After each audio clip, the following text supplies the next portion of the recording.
Hello, everybody, and welcome back to another episode of From BA to Broadway. You know who it is. It's me. It's Brennan, and I'm coming at you with your general programming reminders.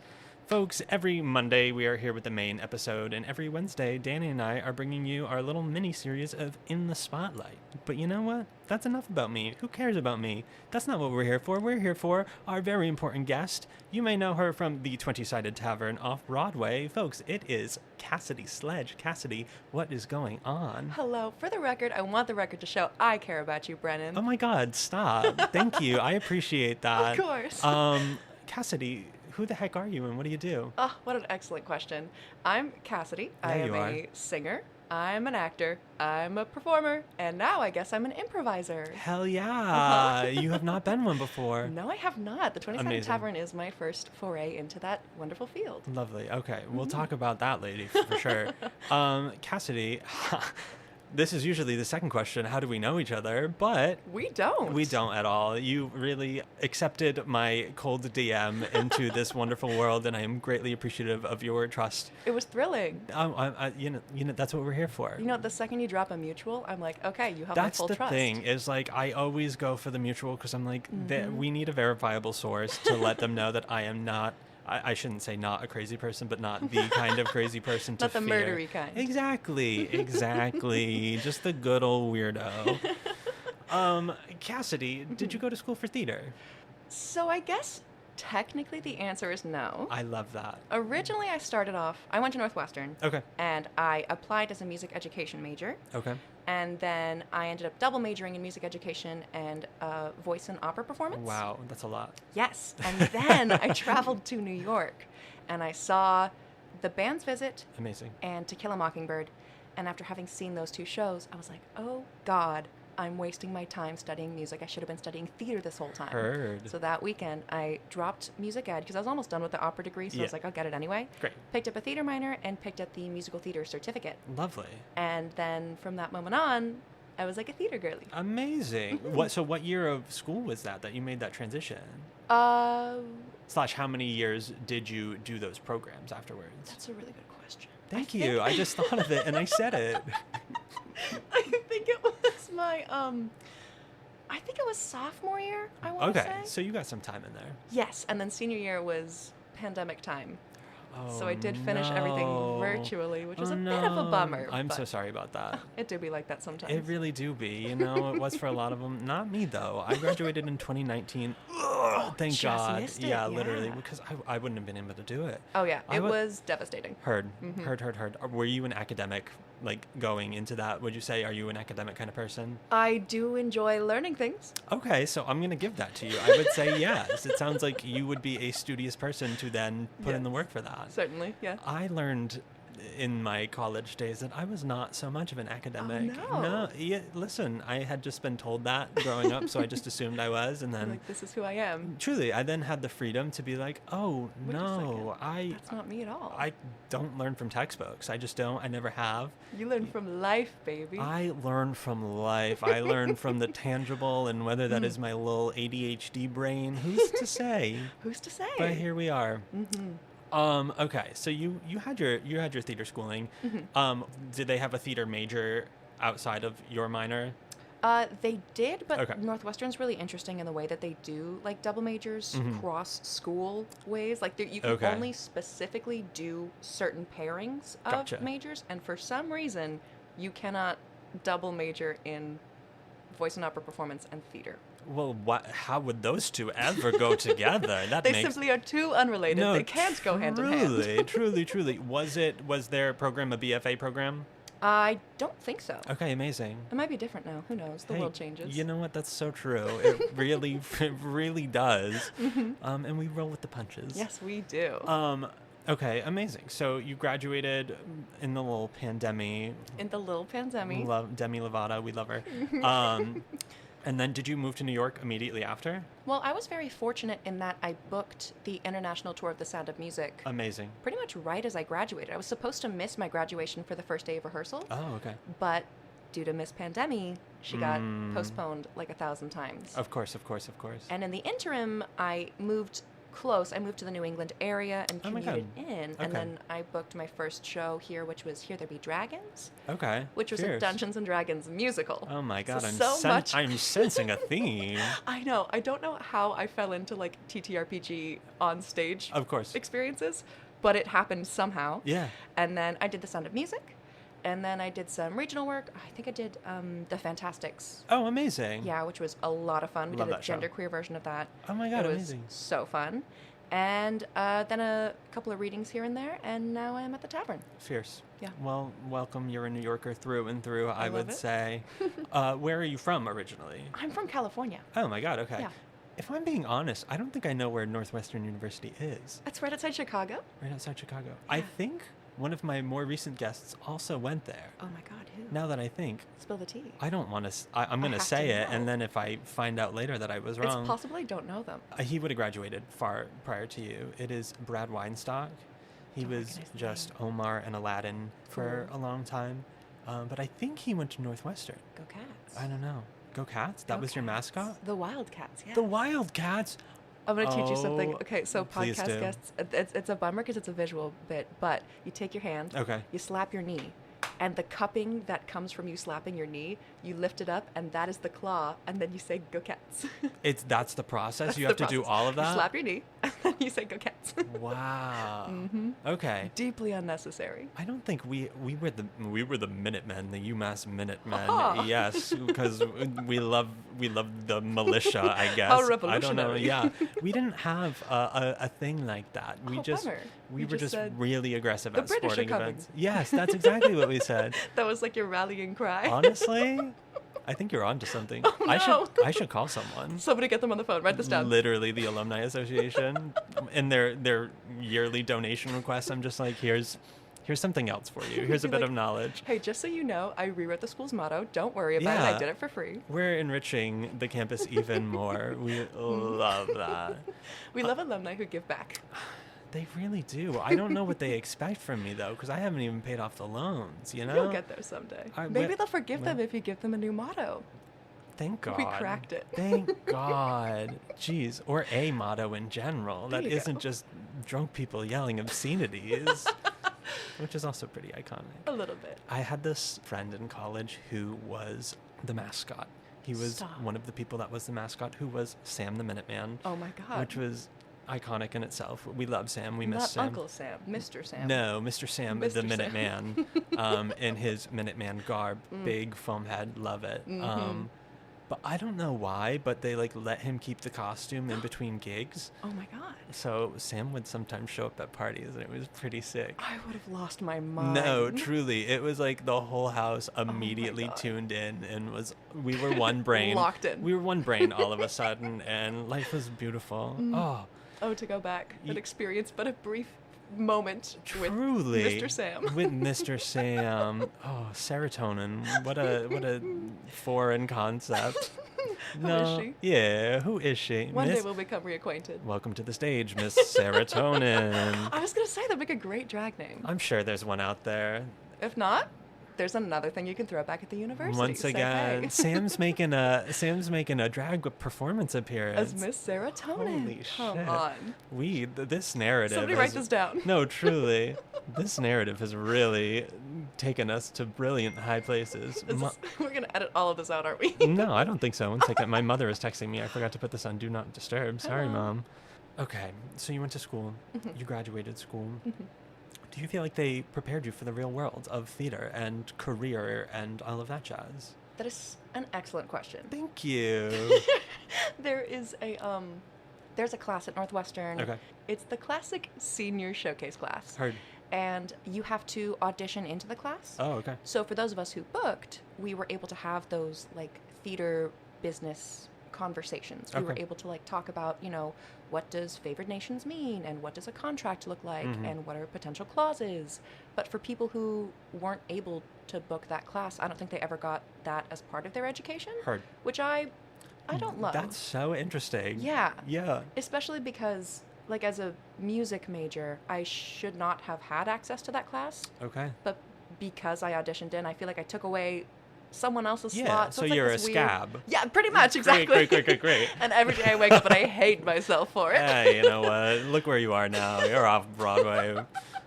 Yeah, that's wild. And was it only an option for seniors to take? Yes, which is another... That's kind of crazy that a they're little like, bit, this right? is your one chance before to learn about the world before we throw you into it. And again, I might be wrong about that. I might have like fundamentally misunderstood the theater world. But again, I was a music major. I was a theater minor. So again, it could just be a gap in my knowledge. Yeah.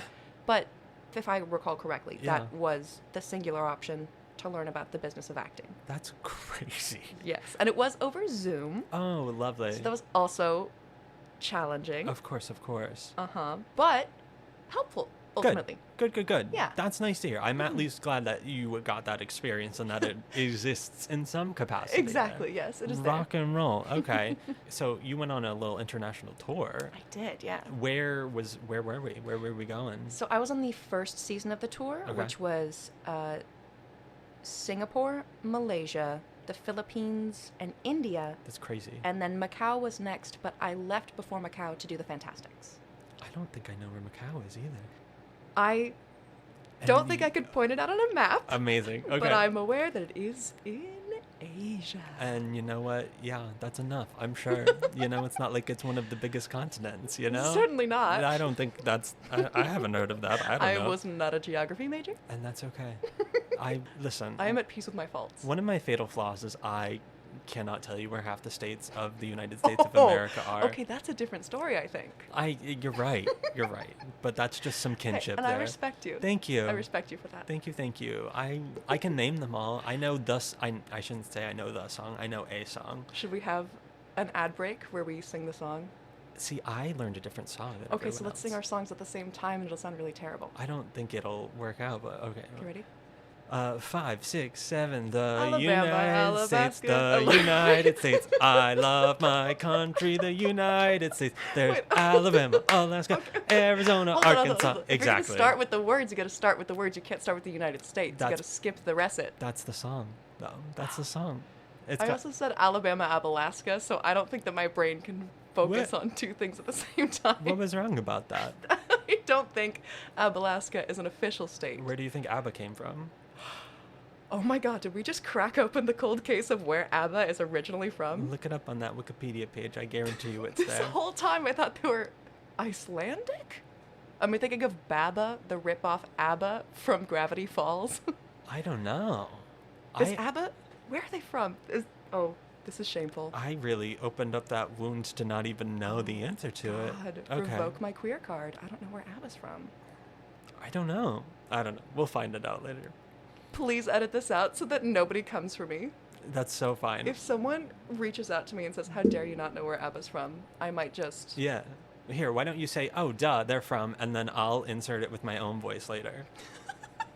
Okay. Oh, duh, ABBA is from...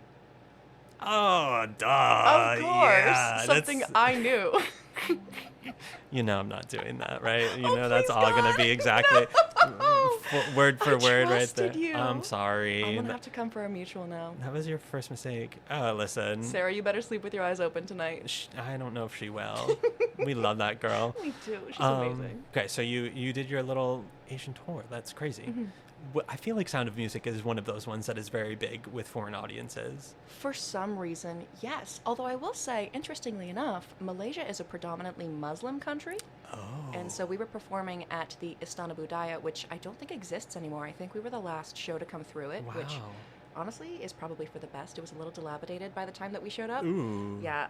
The Sound of Music tour was big, capital N, capital U, non-union. Oh, okay. There was mold in the dressing rooms. Love that. We love to see it. Mm-hmm. And we didn't sell very well because the show does open with 3 numbers of Catholic nuns singing in Latin back to back. They sure do. Yeah. So I think after a hot minute, they were like, I don't think we like this very much. I don't think we like the Sound of Music very much. India, dude, freaking India loves the Sound of Amazing. They were singing along. They would say, I had my Maria debut because I understudied Maria, and I was primarily Sister Margareta. Mm-hmm. And so, of course, Sister Margareta is the one who, in How Do You Solve a Problem, says, Maria makes me laugh. Mm-hmm. And I kid you not, every night the 1,000 people in the audience would always say that line with me at the same time. Hell and yeah. It was the most bizarre experience. That's it was amazing. so cool, but That's I was awesome. like, whoa. Well, that rocks. Pop off to you. First of all, hell yeah, booked and blessed right out of college. Thank Congratulations. You. It was great. Good. I'm glad. Are you still non-union? I am. Amazing. The tavern is non-union, yeah. I have never really looked into what the contracts look like for non-union, and if that's mandatory equity status or not, but that's really nice to hear. Yeah, it is. I feel like most non-union contracts, when you are operating at that level, will more often than not just kind of follow the same procedures as equity contracts. Heard. But it's just the wages that are different. Love that. Yeah. Yeah. We've also been talking a lot lately how a lot of the really good, compelling theater nowadays is Off-Broadway. You know, we live in this very commercial city of the Great White Way, and what movie do we make into a musical, and oftentimes the things that are actually, I don't know, new and interesting and sometimes transferring to Broadway are Off-Broadway, which is really lovely that our little non-union folks can get that opportunity. Our small, mighty club that we're in right now, you know? We love it. A very nice look into the industry, folks. I was planning to go to an audition today, and before I could even leave my home, they had dismissed non-union and EMC. Oof. Which also, auditions on a weekend, come on. Don't do that to us. Sometimes that's the reality of the business, you know? We out there, we trying our hardest, and that's what we do.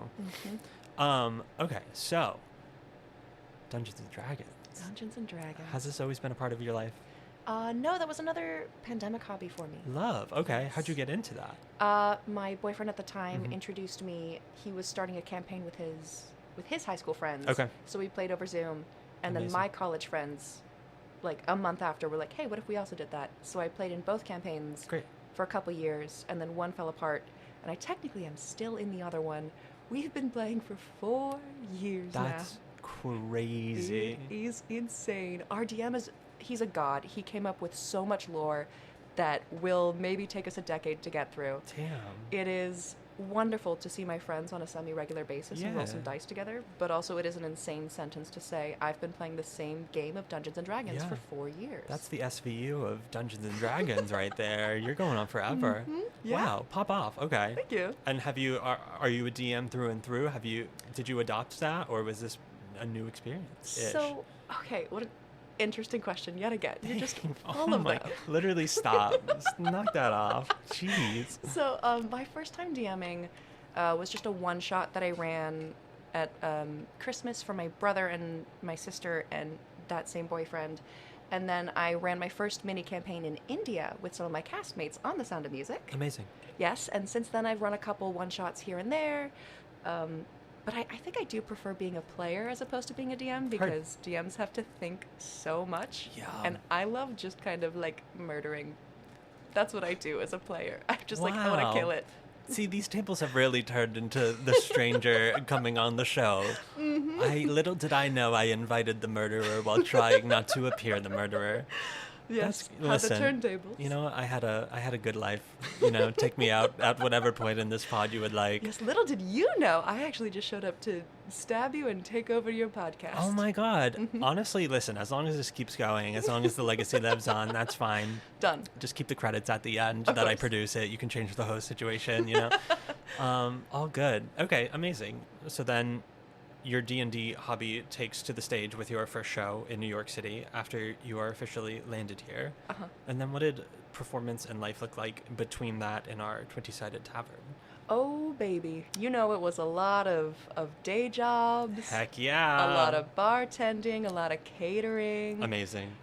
You were a food service girly. Absolutely, I was. Absolutely. And I was booked and blessed working at the MetLife building for a hot minute. So it was like, oh my God, I have a little blazer with a little name tag. Wow. I got to scan people's QR codes She's to let them in the lady. I was a corporate lady. Wow. I worked at 9 to 5. That's crazy. I know. Okay. And then booked and blessed at the tavern, so Hell yeah. the stars aligned perfectly. What was that audition process like? Did you just find it on a website, or? Yeah, so I originally submitted on Actors Access. I had several friends who submitted directly through RWS, and a couple friends who submitted through Playbill, but I was an Actors Access girly. And it was such a unique experience auditioning for this show. Lovely. Because it is primarily an improv show. Yeah. And so the audition process asked us to tell a story or a joke, to like describe a Dungeons and Dragons character, and then to read an excerpt of the script that the Dungeon Master has. Okay. And so when I originally submitted, I think I submitted as a swing, and then callbacks were in person at Pearl or Ripley Greer or something like that. And in the room, they just had us playing improv games. Okay. When I say improv games, I do not mean we were improvising scenes. I mean we were zip-zap-zopping for half an hour, and then they said, okay, that's all. We saw everything we needed to see. That's terrifying. And I remember walking out of the room and just thinking, what? Yeah. How do you cast a show based on how good people are at improv games? But they did. But they did. And the people who are on stage every night are fucking incredible. Oh, of course. It is amazing. It's like I don't know what the casting team did, but they just locked in and they just knew. They just knew. That's crazy. It was bonkers. That feels like it would have been very intimidating going into it. Absolutely, especially because I have no improv experience. So I was like, oh man, how am I going to improv this like scene with these people I don't know? Yeah. And it was like, all right, I'm going to zip, zap, zop so hard. And they're like, oh, that's it. And I was like, You zipped, you zapped, and boy, did you zop. I zapped all over, baby. Damn. Oh, I don't like that. I know, that was horrible. Sorry, take it back. Oh my God. Were there a lot of people involved there? Like, was it, you were callbacked in groups like that kind of situation? Yes. And were they having y'all switch off, or was it like? I don't really remember. I just know that there were 3 days of callbacks. God. Day 1 and 2 were like, you were either on day 1 or 2, and then you potentially made it to day 3. Okay. And so I think they'd called back like 100 to 200 people, and then day 3 was like they narrowed it down to 50, and then they cast the show off of that, I think. That's crazy. But I could also just be making those numbers up, so. And you know what? I'm not going to say that you are, but we're going to pretend that it's fact. Yeah, sure. You made it from 1,000 people called back. I made it from 100 million submissions. I can't even believe it. You are the elite. You are the star. Oh, wow. That's amazing. Okay. So then you're all of a sudden a part of this. Daunting? Absolutely. Okay. Because I originally was the Dungeon Master understudy, and it's fascinating because there are 5 roles on stage. There are 3 players. There's the Dungeon Master, and there is the Tavern Keeper. And in a game of Dungeons & Dragons, you have the Dungeon Master and then the players. The Tavern Keeper is a brand new role for the stage production because there are so many tech elements and so many game mechanics that you have to keep track of. So now I cover that role as well. But upon initially booking, I was just Dungeon Master. Gotcha. And as the Dungeon Master, you are speaking like 90% of the time. There is a script you have to follow. There are... Have you had a chance to see the show yet? I've seen the show several times. I didn't know that. I'm pretty sure I put it in the message, so shame on you. But I have a terrible memory, but also... Anywho. Yes. I'm so glad you got a chance to see it. I have seen it several times, yes. Okay, great. So you know that the audience chooses the path every night. Correct. Great. And so there are like 100 different endings or whatever it is. There's so many moving parts all the time in the show. Yeah. And as a Dungeon Master, you have to keep track of all of it. Yeah. And I did not consume a lot of caffeine before this show. But now on a 2-show day, I cannot get through it without at least 1 energy drink, usually an energy drink and 2 cups of coffee. What is your energy drink of choice? Celsius, because I am a rock climber at heart. Okay. What does that have to do with the other? Celsius is like the energy drink of rock climbers. No way. Did you not know? No. You silly Billy. Listen, Celsius just appeared in life one day. Everyone was holding one, and I said, "You're telling me there's 200 milligrams of caffeine in this very small can? Sign me up." And it keeps you going. It sure does. It is theoretically the healthy one, but I think it is the healthy energy drink in the way that like Taco Bell is the healthy fast food chain. Who on earth is saying Taco Bell is the healthy fast food chain? Did you not know? Circa like 2010, they made an effort to be like, we are the healthy fast food chain. That's crazy. And, like, the stats don't lie, though. If you like look it up, they are one of the healthier. I feel like you feel the need to look this up right this very second. Listen, I believe you. I'm taking this at face value. I again could be talking out of my ass. Yeah. Take everything I say with a grain of salt. I feel like I just have a very vivid imagination, and sometimes I get a little carried away. I mean, I kind of like the narrative, regardless. That feels crazy. I could be wrong, but I think Taco Bell is one of the healthier Damn. fast food options. Okay, I'll take it. Which is messed up. No, it really is. I can't think of a time that I haven't felt like absolute trash after eating Taco Bell in my entire life. I think it's because they offer healthy options. So it's like it offsets. Yeah, I'm sure that nobody's getting apple slices at McDonald's. Like, come on. You know, but they have like bowls. Yeah. Okay. Then it's like, ooh, the bowl's healthy. Okay. You know what, Taco Bell? I guess you're right. You know what? Taco Bell and Celsius, that's what we... If we live our lives by technicalities, then you can always be right, I guess. I am a dungeon master. I have to live my life by technicalities. Okay, yeah, There's no other choice. That's valid. I'll give that to you. Thank you. Anywho, okay, so you're highly caffeinated, and you're a dungeon master. Mm-hmm. Amazing. Okay, so you enter this process. What is the kind of ratio of improvisers?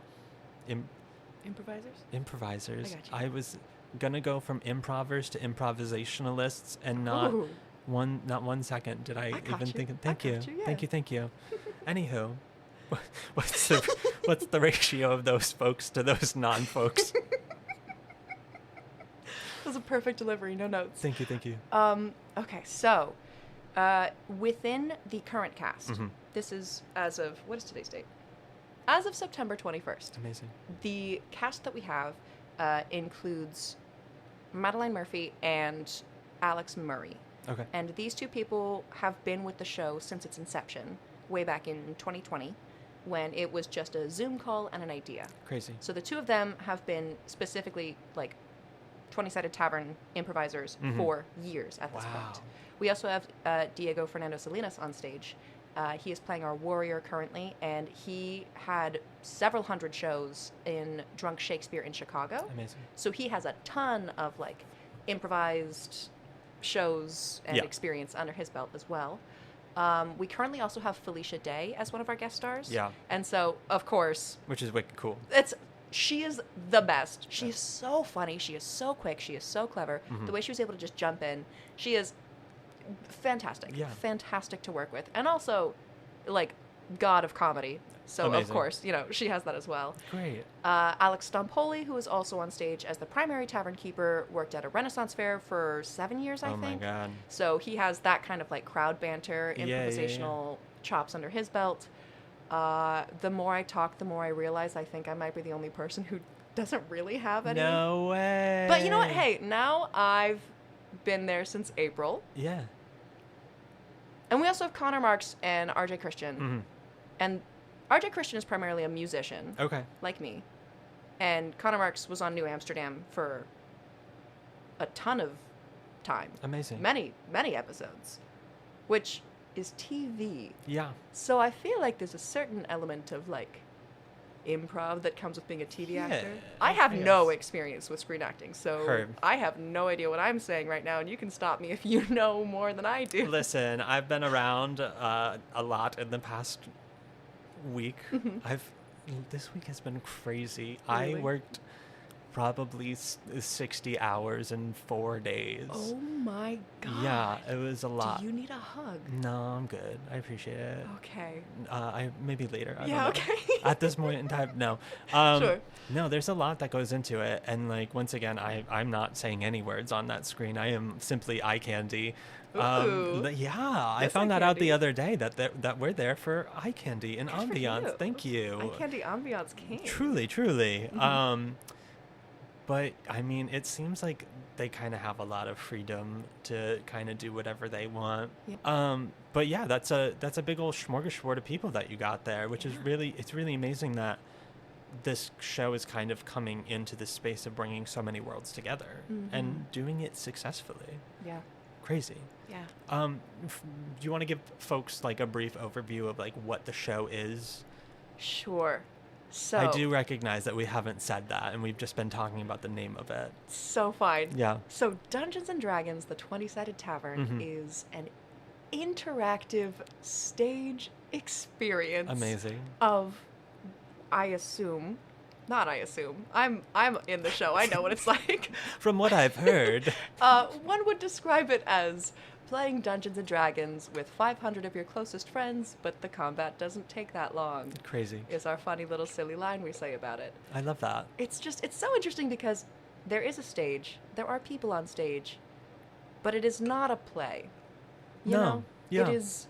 I like to describe it as close to a sporting event as you can possibly get while still having it be theater. That's amazing. Do you disagree? Love that. Listen, I can't tell you that I've been to that many sporting events, but I think Have you been to a sporting event? Yeah, sure. It's like cheering for a team and hoping you win. That's exactly right. Right? Yeah, and you don't know what's going to happen. Right, because it changes every night. And there are points. There are points. Yes. There are hit points. And there's kind of a referee. And people can die. And people... Which doesn't happen in sports. Not particularly. So one could argue the stakes are even higher than sports. That's amazing. I feel like we're bringing up death a lot. I'm bringing up death a lot. I can tone that down a bit. No, listen, we're here for dark comedy. We love it. Normal comedy is boring, you know. So true. We only get so far by being light and funny, you know. That rocks. That's so cool. I think one of the things that I am a nerd, of course, but I think one of the things that I was really drawn to in this theatrical experience is that, like, I feel like it is very accessible. I feel like you don't need to know Dungeons and Dragons ahead of time going into it to have a fun time or to kind of, like, I don't know, just enjoy your time and appreciate it as a piece of theater, you know? Like, I feel it is... You may not know, like, what all of our stats are and whatnot, or what any of the lingo means, but, like, you're just playing a game the whole time and having fun, and you put your stakes into it and whatnot, which I think is just so refreshing, you know? I think that's one of the things that the show does really well is it gives you, like, just a perfect little introductory blip into, like, okay, well, this is what a dice roll looks like. You want to roll higher to do better. If you roll lower, you'll do worse. And characters have stats. Yeah. All right, let's go. And then for, you know, the well acquainted with the game, you can be like, oh, I know exactly what these mechanics are. I know exactly what's going on. But for anyone who doesn't really know what's going on, you're just like, hey, that was a high number. We succeeded. There we go. Which is so cool. I feel like, so I talk about this too much on this podcast, but, like, one of my most beloved theatrical experiences was when I went to the Edinburgh Fringe Festival, and there was a huge amount of interactive theater there. And it was like, no, truly, it was crazy, which apparently just seems like a lot more normalized over in, like, the European countries and whatnot. But there was so much at this thing, and this was the first time one of my friends had experienced interactive theater, so she was like, we got to go to every interactive show possible. But it was truly just so cool to, like, really be immersed in it in that kind of way, and we don't really see that too much over here. I absolutely agree. I feel like the only thing that has kind of been even reminiscent of that in this city has been Sleep No More, which is too scary for me.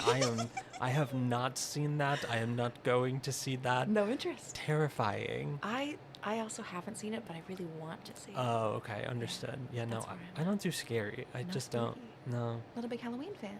I like Halloween. Okay. I like costumes and candy. But scary, no. Scary, no. No, not a horror movie guy. I respect it. Yeah, thank you. Thank you. As you sit in my home. I appreciate that.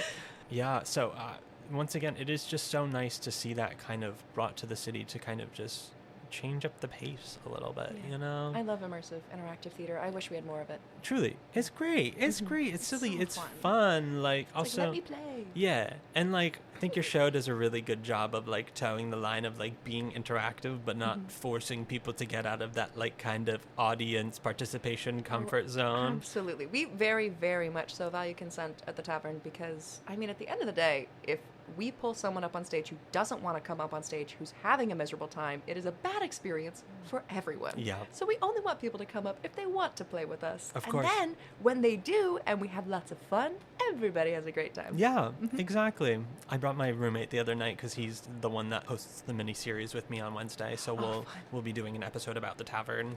So I brought him the other night and I was like, do you have your phone? Is it charged? He was like, yeah. I was like, okay, good, because you're going to need it. He's like, oh, this is interactive in that way? And I was like, yeah. He was like, I'm not going to be, like, forced to do any, like, audience interaction like that. And I was like, no, absolutely not. Definitely not. And then, you know, as soon as that prompt came up on the screen to potentially go on stage, I reached my hand right over and I pressed yes. Was he the volunteer wizard? No. But I tried to give him that little heart attack for a moment. Oh. Yeah. Imagine. A little evil. Well, evil goes a long way. Listen, he's an actor. He would have been fine. Sure. But yeah, I think it's really cool. I'm very happy that it's made this way to the city. Also, just like nerdy theater. Nerdy theater. We don't get enough of that. We don't, you know? Yeah. Out of all these properties that are being spun off of other properties, like, there's rarely something that is for... nerds with a capital N. Nerds with a capital N. The pop culture phenomenons. Did you see, I think they're making a Lord of the Rings musical. I think it's in Chicago right now. So, yes. Do you have a story? I'm bringing on one of the actors at the end of the week. A friend of mine was in it. Oh my god. So the Legolas is going to be coming on the pod. Oh my god. Yes, they have a little layoff right now, and then they're going to bring it to New Zealand. Stop. Yeah. Oh my god. Yeah. That is so exciting. Truly.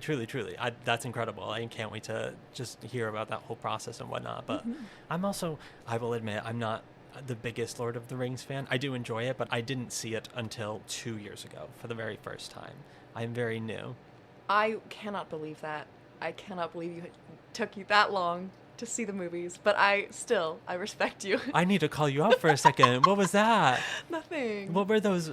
You also haven't gotten into it until very recently, and you're going to call me out like that? I was. Because I'm afraid people are going to come for me. Oh my god, Cassidy just did a bunch of hand gestures while I was saying that, and then said the antithesis of what she was hand gesturing. No, you little snake. You're coming up with a false narrative. That's not true. Girlboss, Gaskeep.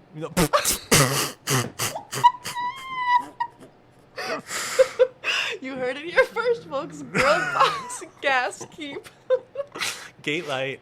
Gatelight, baby. Wow.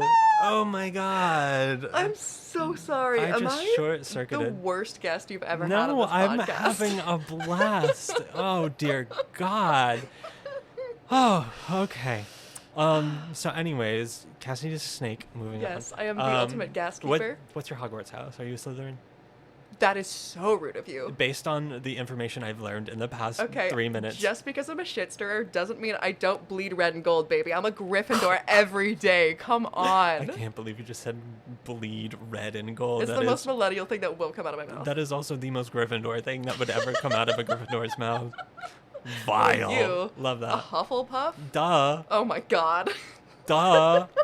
Enough. Shame on you. Have you seen a Harry Potter musical? Of course I have. I've been forcing most members of the cast to watch it because they haven't seen it. I am so happy. I am so happy about that. That is why I started doing theater. Oh my god, really? Yes. I was always a big Harry Potter fan growing up.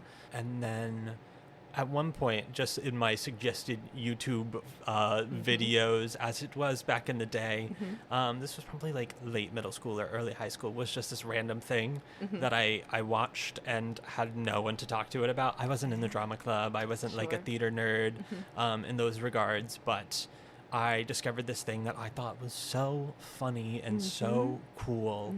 And also, I was just like, these people are just having fun with their friends and doing something so stupid and silly and it's so heartwarming fun to see. Truly, I was like, that's amazing. Like, I don't think I've ever felt like a kinship like that in my life, you know? Like, I was a part of organized things, but like, I had never experienced something that just felt so lighthearted and fun and something that so many people cared about. So oh my god.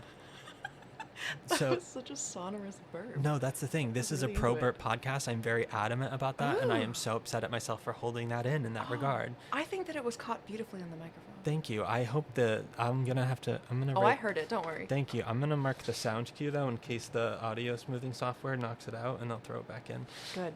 Okay. Yeah, so I had this thing that I really loved, but, like, I was like cool adjacent is what I called myself. You know, like I was usually around the cool kids, but like if they needed to kick anyone out of the table to make room for someone else, it was me, you know? You know? That's so sad. Thank you. Thank you for that.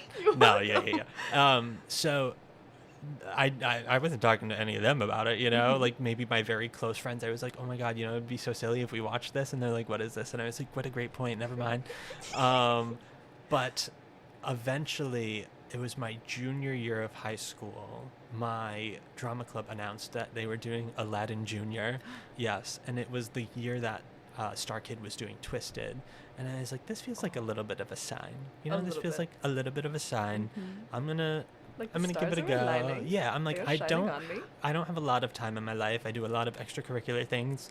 So I will go in and Jafar or bust, you know, like whatever. And I was Aladdin. Oh my God. Yeah. And then all of a sudden I was a part of this really fun, amazing community of absolute nerds. Move over, cool adjacent. You're king nerd now. I was the king of the nerds. It was crazy. So much better than being cool adjacent. No, I also think a part of it was that that group of people all thought I was just genuinely cool because of the way I associated with folks. I think you're cool. Thank you. Thank you. I've come a long way since the little brat that I was in high school. But yeah, then I was all of a sudden, I think they used me for ticket sales a little bit, which is fine. I'm fine with that because it opened up this amazing door for me to be a part of this community of just like genuine friends. I had never like laughed and had humor with like people like that in such a way that harkened to who I was as a person. And so that was really just amazing. And I attribute it to StarKid. I really do, which is, I don't know, it's its own niche in itself, which folks out there, if you are a nerd and you've never ventured into the Team StarKid territory, go watch some of their stuff. It is very good. Absolutely. Very funny, very stupid and silly, and all of the things that I hold near and dear in life for sure. Makes you feel good inside. Truly, truly, truly. So yeah, I owe it all to them, and I look forward to the day that my path crosses with theirs in a professional capacity and those stars align and all of that kind of stuff. Manifesting that right now. Truly, truly. I appreciate that. I feel like I'm in this phase of career where I'm like, okay, I'm like relatively near the Broadway community. I am not on Broadway. You are right there, baby. I'm like You're there. on Ninth. I'm Broadway community adjacent, you know, truly. Where I'm like, these people are all of a sudden associates and coworkers and whatnot. So like, I often don't stage door or do any of that because I'm like, although I am obviously a huge fan of these people, like I feel like our paths will cross in a more real, organic way. Yeah. For so long, Darren Chris was just in Little Shop, and I was like, maybe I'll just meander by the stage door. But I'm like, no, that's silly. I'm sure I will work with that man at some point. You know, silly. All of that stuff. I don't sometimes walk out of my way to pass by the theater on the way to my theater. Listen, Who would do that? If I can look at someone from afar. Listen, if I can get a little glancy glance and be like, oh, hey, we work next to each other. Whatever. We're work neighbors. No big deal. But yeah, so I want, like, nerd theater is the reason that I am here. Nerd theater is once again, I'm a very nostalgic, sentimental person too. So I'm like, all of the things that I love in life, my community, me living in this city, like all of that stuff comes from the fact that I started working in this industry, in this community, and like had the courage to like pursue it and go to college for it and do all that kind of stuff. So like once again, if StarKid was the catalyst for that, I literally wouldn't have my friends if it wasn't for StarKid. You know, all of the relationships that I've made wouldn't exist. And I'm like, I'm going to give it to them because that truly is something that I admired among their group. And now it is the things that I hold near and dear. So, yeah. I love that. Thank you. That's wonderful. I really appreciate that. Yeah. So shout out to StarKid. Thank you for getting it started for me, you know? But yeah, nerd theater. We need it. I mean, I guess we also have Harry Potter on Broadway now, which is like kind of cool. So true. Yeah, redacted, you so know, true. as we know. Yikes. But like, it's a step. It's a step. And I don't know. I'm ready for Star Wars to take the stage. Oh my God, could you imagine? I really would like to. That would be... I would simply dissolve. I feel like we're in the level of stage magic now where it's possible. It's feasible. It's very feasible. Also, just like walking through the rides of the Resistance and whatnot at Disney World, I'm like, this is just a manufactured set, and yet I feel like I'm here in this place. So like, let's get it going. Yes. You know? The immersion's there. Exactly. And like, what a great way to bring people together. Of course. You know, like every time I have visited the tavern, I am sitting in this room and I'm like, these are my people. Oh, yeah. What an amazing way to bring these people together. You know, I love a community space. I love something that everyone can go to for the same reason in that regard, you know? It's great. It's so real. And I feel like I just love interacting with audience members because we have everything from like full costume cosplay of like their D&D characters or their favorite like anime character, or even just like some dude in the back wearing like a Mario t-shirt. Of course. It's just, you just bring yourself, you bring your nerdiness, you bring your interests, and it's like, hey, let's just roll some dice together. Hell yeah. Let's do some theater together. Let's do some freaking theater. Yeah. You're making money doing what you love in so many different ways at the same time. I am so overwhelmed with gratitude so often about just finding myself here. It's amazing. Because, of course, you know, I love performing, but being able to perform just like the silliest, funnest show with the silliest, funnest people. It's just, I'm so grateful. Good. Yeah. Good. That's nice to hear. Yeah. So then, what are your fandoms? What are your top fandoms? What are your go-to Mario Party players? What are so many questions? Listen, I'm asking you who you are. Oh, God. Okay, let me just rip open my chest and just spill my guts out with this very deep real question. I am a King Boo girly, first and foremost. I love that. Always. Amazing. I love a round fella. So, like, if I'm playing Smash, I'll be Kirby, of course. If the closer to a circle the character is, the more excited I am about them. Amazing.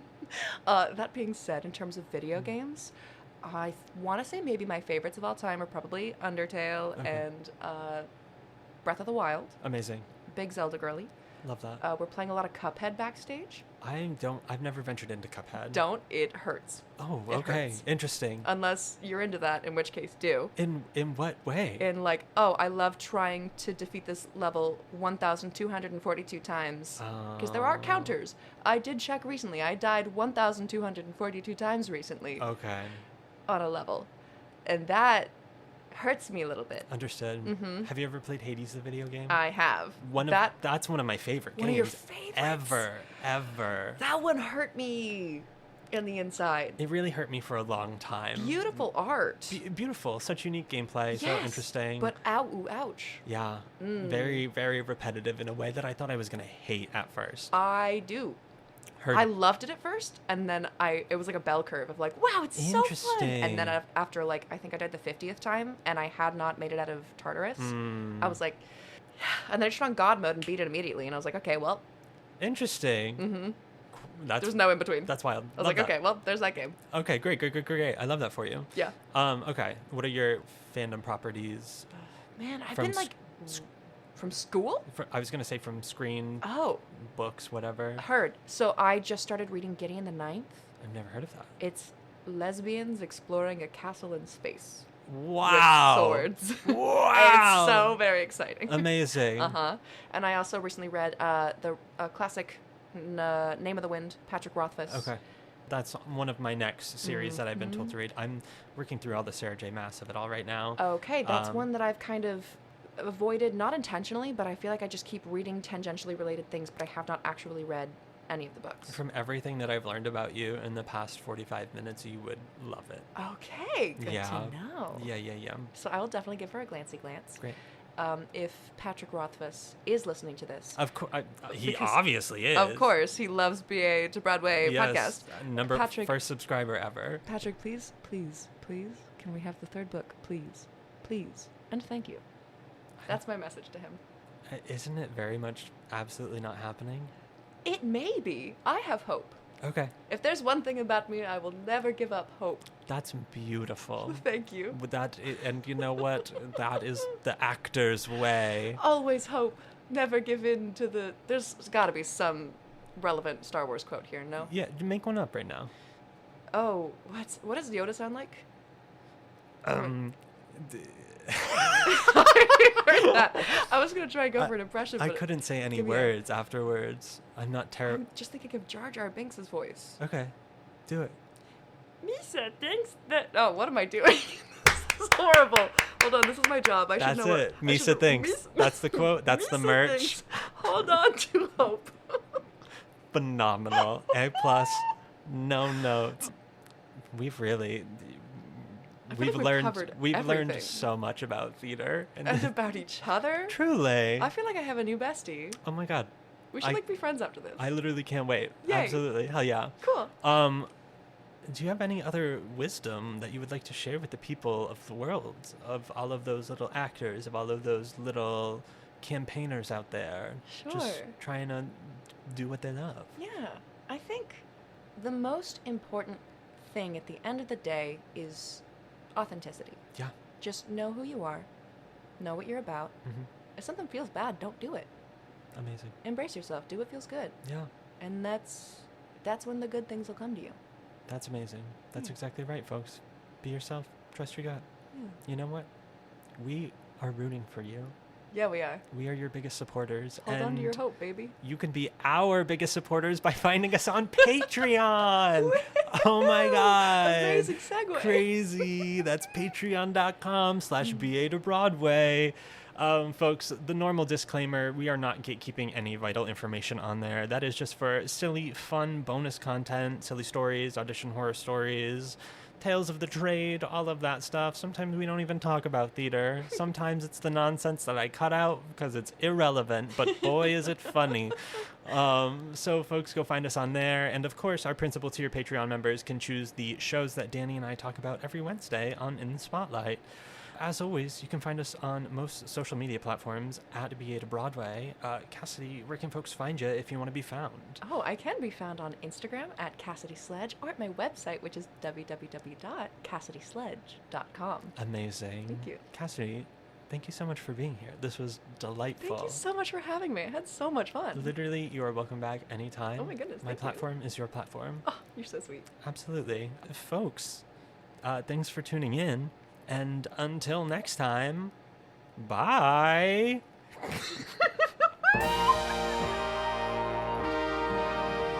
From BA to Broadway is created, produced, and edited by Brennan Stefanik, music by Dylan Kaufman, and cover art by Jordan Vongsithi.